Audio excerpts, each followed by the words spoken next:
کہ اللہ رب العالمین نے سورہ بقرہ کے اندر فرمایا وَلَنَبْلُوَنَّكُمْ بِشَيْءٍ مِّنَ الْخَوْفِ وَالْجُوعِ وَنَقْصٍ مِّنَ الْأَمْوَالِ وَالْأَنفُسِ وَالثَّمَرَاتِ وَبَشِّرِ الصَّابِرِينَ الَّذِينَ إِذَا أَصَابَتْهُمْ مُصِيبَةٌ قَالُوا إِنَّا لِلَّهِ وَإِنَّا إِلَيْهِ رَاجِعُونَ أُولَئِكَ عَلَيْهِمْ صَلَوَاتٌ مِّن رَّبِّهِمْ أولئك عليهم صلوات من ربهم ورحمة وأولئك هم المهتدون۔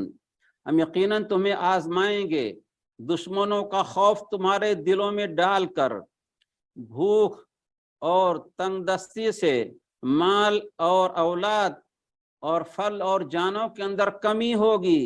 اللہ رب العالمین نے اس کے بعد فرمایا یہ آزمائش کے لیے ہے، بندہ صبر کرتا ہے کہ نہیں کرتا ہے، اور نعمت پانے کے بعد شکر ادا کرتا کہ نہیں۔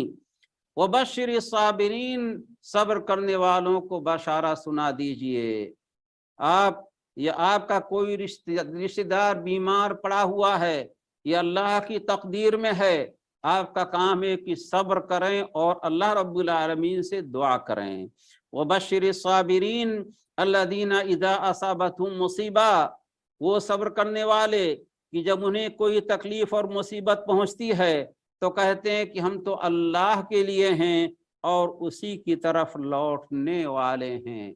آپ جب صبر کریں گے، سارا معاملہ اللہ رب العالمین کے حوالے کر دیں گے، تو اللہ رب العالمین فرما رہے یہ وہی لوگ ہیں جن کو اوپر اللہ رب العالمین کی رحمتیں اور برکتیں ہیں، اور یہی لوگ ہدایت یافتہ ہیں۔